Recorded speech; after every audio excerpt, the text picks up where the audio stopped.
Students, welcome to your maths class. देखिए, आज हम नया चैप्टर स्टार्ट कर रहे हैं। Chapter number second, double and triple integration. ठीक है, आप लोग सोचेंगे कि अब तक हमने सिंपली एक इंटीग्रेशन ही पढ़ा था 12th क्लास तक। ठीक है, अब हमको डबल यानी कि द्वि, ठीक है, द्वि व त्रिसमाकल की बात मैं कर रहा हूँ। त्रि यानी कि 3 बार समाकल करना होगा। ठीक है, तो इस चीज़ को प्रॉपरली रूल से पढ़ेंगे हम। बहुत ही काम की चीज़ है हमारे पास, मतलब अच्छा ये एक पॉइंट है। तो स्टूडेंट्स स्टार्ट करते हैं, क्या होता है ये द्विसमाकल का अर्थ क्या है। तो कोई निश्चित क्षेत्र के अंदर आपके पास जब डबल इंटीग्रेशन की बात होती है तो इसका मतलब क्या है कि dx और dy दो वैल्यूज होंगी। तो dx को अगर हम मैं लंबाई मान लूँ और dy को मान लो मैं चौड़ाई, तो ये क्या हो जाएगा, एक आयत का क्षेत्रफल हो जाएगा, लंबाई गुना चौड़ाई। ठीक है, ऐसे ही आयतन की बात हो जाती है, मतलब क्षेत्रफल निकालना है तो द्विसमाकल हो जाएगा, और आयतन निकालना है तो त्रिसमाकल हो जाएगा। ठीक है, आयतन में क्या होता है, क्यूब की टर्म्स होती है ना, इसलिए उसमें क्या हो जाएगा, वो ट्रिपल इंटीग्रेशन आ जाएगा। देखिए, आपके पेपर में पूछ लिया जाता है कि द्विसमाकल का अर्थ क्या है। तो द्विसमाकल का अर्थ है कि हम मान लें ऐसी बात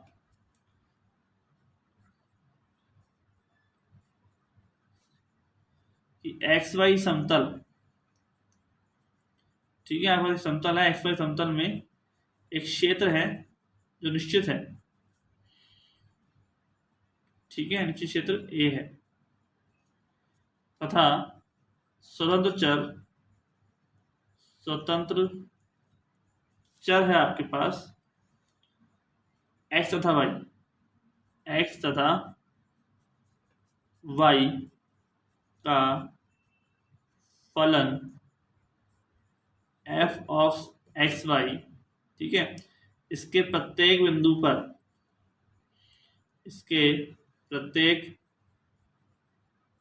बिंदु पर परिभाषित है।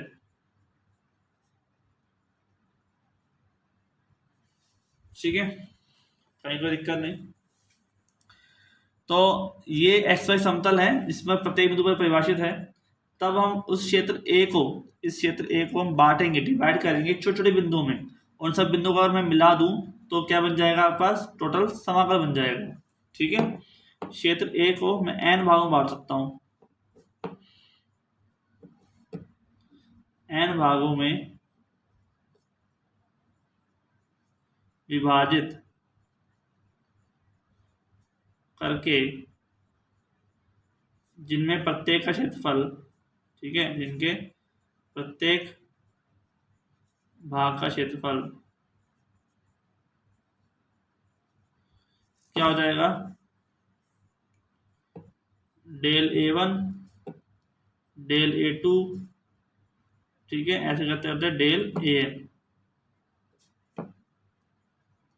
ठीक है, अब मैं इन सबको अगर इस फलन से मल्टीप्लाई कर दूं, ठीक है, इन डेल A1 डेल A2 को सबको मैं फलन से मल्टीप्लाई कर दूं, यानी कि एफ ऑफ x1 y1 और del A1 plus f of x2 y2 del A2, ऐसे करते करते एफ ऑफ xn yn और डेल an हो जाए। ठीक है, तो मैं इस सबको क्या कहूँगा, संपूर्ण समाकल कहूँगा। ठीक है, इसको मैं अगर आई वाली टर्म में लिखना चाहता हूँ, ठीक है, तो इस हिसाब से इन सबको मैं क्या लिखना चाहूँगा, double integration of a f of x y into में डी। ठीक है, ये क्या होता है, डबल समाकल f of x y d a बराबर, ठीक है, limit n tends to infinity, n terms हैं इसमें, n टेंस टू इन्फिनिटी, और सबको जोड़ रहा हूँ मैं, तो sigma i equal to 1 to n और f of x i y i और डेल ऑफ ए आई। ठीक है, आई बराबर 1 to n, आप 1 रखोगे तो ये आ जाएगा, 2 रखोगे तो ये आ जाएगी टर्म, 3 रखोगे तो नेक्स्ट टर्म आ जाएगी। ठीक है, तो हमारे पास ये होता है डबल इंटीग्रेशन। आप सारे पार्टों को, जो छोटे छोटे पार्ट हैं, उनको आप क्या करते हो, ऐड करते हो। ठीक है, क्लियर। तो आगे चलते हैं। अब हम यहाँ पर इसके दो गुणधर्म हैं हमारे पास, और वो किस हिसाब से हैं कि फर्स्ट तो रूल ये है कि डबल इंटीग्रेशन जो होता है f1 of xy plus f2 of xy dA बराबर double integration f1 of xy dA plus, ठीक है, then f2 of xy and d of A. समझ में आया? लेकिन दो समाकल के जो अलग अलग फंक्शन है उनका अगर हम डबल इंटीग्रेशन करते हैं तो दोनों के लिए अलग अलग रूल फॉलो करेगा। जैसे नॉर्मली समाकल के लिए भी करता है, अगर सिंगल समाकल होता है तभी ये रूल फॉलो करता है, तो वो रूल डबल के लिए फॉलो करेगा। ठीक है, मतलब कि दोनों को अलग अलग आप समाकल कर सकते हैं, ये चीज़ आप जानते हैं। ठीक है, तो नेक्स्ट यहाँ पर जो टर्म है हमारे पास उसके लिए देखते हैं। और मतलब सेकंड रूल क्या है? सेकंड है कि समाकल आप कर रहे हैं, ठीक है, then f of x y d a equal to समाकल का साइन, ठीक है, समाकल का साइन, और ये area of A1 f of x y d of a plus then A2, यानी कि दो भागों में बांटकर अगर आप करते हो तो समाकल का जो वैल्यू है वो क्या आती है, सेम आती है। ठीक है, किसी भी समाकल क्षेत्र को आप दो समाकल क्षेत्रों में डिवाइड करके और फिर डबल इंटीग्रेशन करते हैं तो वैल्यूज क्या आती है, सेम आती है, मतलब कि दोनों को का ऐड करने पर वो इसके समाकल के बराबर आ जाएगी। समझ में आ गया ना? दो क्षेत्रों में, उसके उप क्षेत्रों में हमने उसको बांट दिया है। ठीक है, अब देखिए मान कैसे ज्ञात करते हैं हम किसी भी द्विसमाकल का। तो द्विसमाकल का मान ज्ञात करना,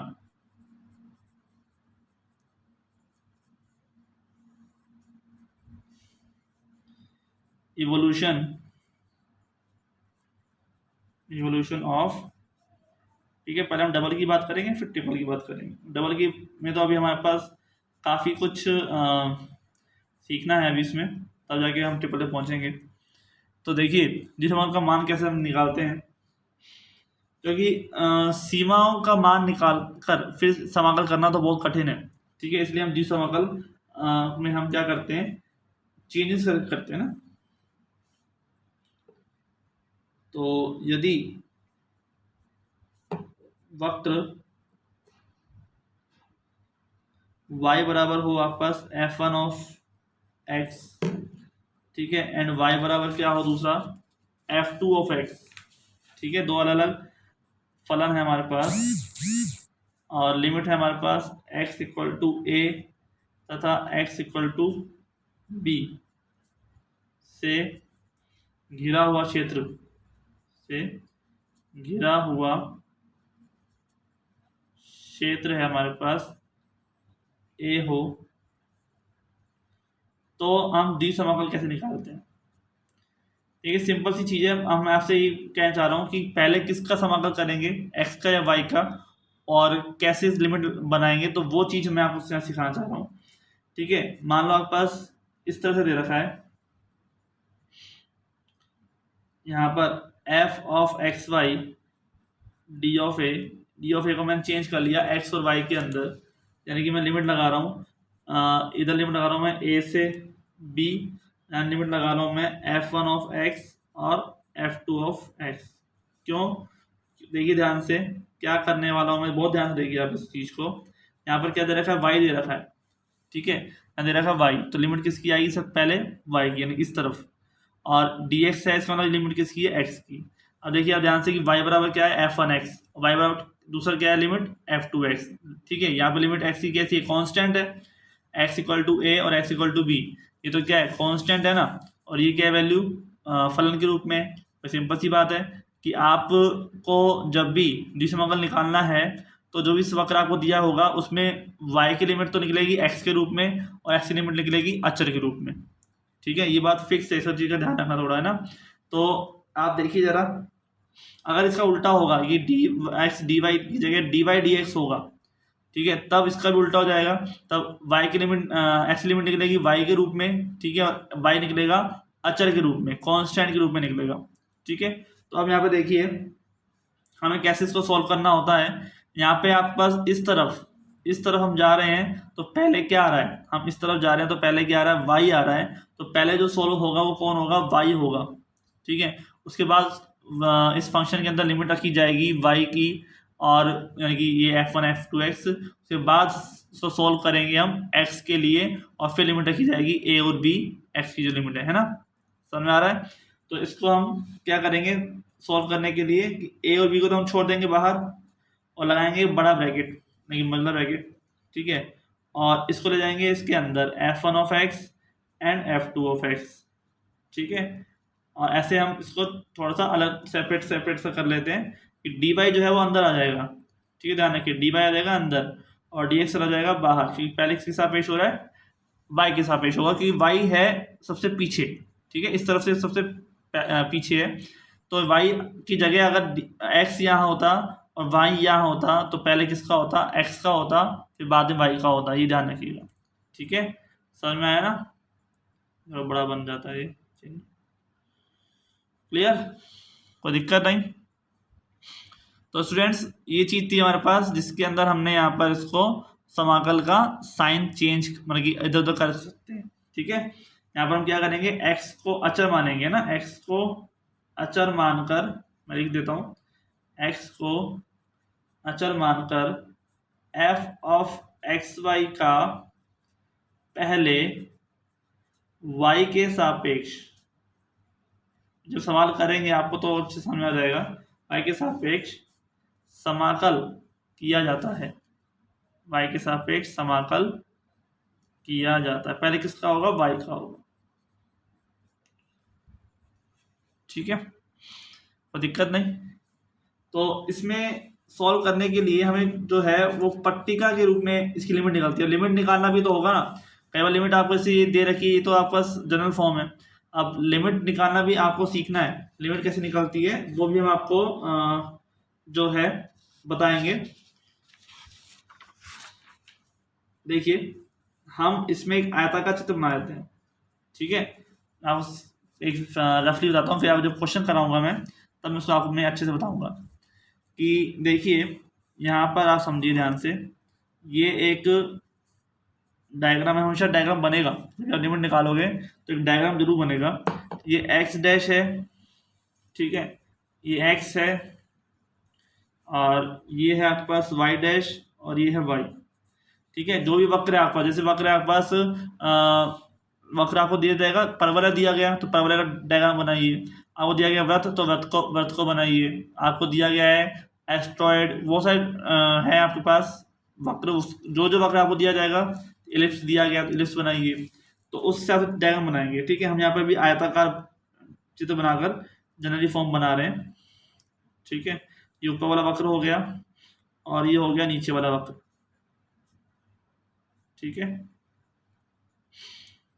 ये है आपके पास y बराबर f1 ऑफ x और ये है y बराबर f2 x। आपको पता है कि y तो लंबवत होता है और समांतर होता है किसके x अक्ष के, और x की जो वैल्यू होती है वो होती है y के, तो ये हो जाए x बराबर a से x बराबर b, ये वैल्यू a है और ये b है, अब जानते ही हैं, इसमें तो दिक्कत वाली बात है ही नहीं।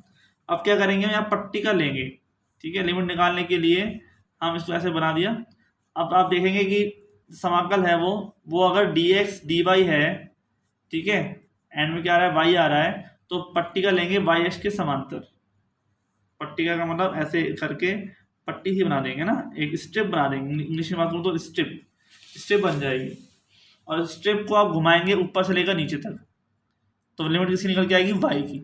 ठीक है, क्योंकि वाई के लिए घुमा रहे हैं। वाई बराबर क्या हो गया, F1x से वाई बराबर F2x। अभी तो आपको सिंपल लग रहा है कि ये दे तो रखा है सर F1x F2x, उसमें नहीं दिया जाएगा। ठीक है, अगर सवाल करेंगे तो उसमें ऐसे नहीं दिया जाएगा F1 ये लिमिट हो गई, लिमिट हो गई, कई बार लिमिट खुद को निकालनी होगी। ठीक है, जिसमें नहीं निकालनी उसमें तो दिक्कत नहीं है, इसमें निकालनी ही पड़ेगी। और आप पेपर में ऐसे सवाल आएंगे जिसमें आपको खुद को ही लिमिट निकालनी है। ठीक है, क्योंकि आज पहली बार हम नहीं करा रहे इसको, हम कई बार से कराते आ रहे हैं, तो हमें पता है कि कैसे सवाल आते हैं। ठीक है, अब जब इस पट्टिका को हम ऐसे से ऐसे घुमाएंगे, ठीक है, लेफ्ट टू राइट, ये तो अप डाउन है और ये लेफ्ट राइट है, ऐसे घुमाएंगे, लिमिट किसकी निकल के आएगी, x बराबर एक्स की, x equal to a to x equal to b. ठीक है, समझ में आ गया। इस तरह से हम इसकी लिमिट निकालते हैं पट्टिका बनाकर। और ये डायग्राम जो है आपको हर एक क्वेश्चन में बनेगा, जैसा जैसा आपके पास ग्राफ होगा, जैसे जैसा आपके पास वक्र होगा, समीकरण होगी, किसी वृत्त की समीकरण होती है x² + y² बराबर a², तो वृत्त बनेगा। ठीक है, इससे से आपको क्या है कि हर तरह का जो वक्र है उसके बारे में नॉलेज होनी चाहिए। ठीक है, ये बात समझ में आ जाएगा कि हर प्रकार का जो वक्र है आपके पास उसके पता होना चाहिए कैसे बनता है। ठीक है, तो हम बस वृत्त की भी 2-3 समीकरण होती है, ये जनरल समीकरण होती है वृत्त की। ठीक है, इससे हम कंपेयर करके इसका केंद्र क्या होगा और इसके मतलब कि सेंटर पॉइंट क्या होगा, रेडियस क्या होगी, उस हिसाब से डायग्राम बनेगा। ये वृत्त का समीकरण बनने के लिए वृत्त का समीकरण है ये। ठीक है, तो समझ में आ गया। तो फिर मिलते हैं नेक्स्ट लेक्चर में, जब सवाल करेंगे तो इसको अच्छे से समझाएंगे। थैंक यू, आज इतना ही।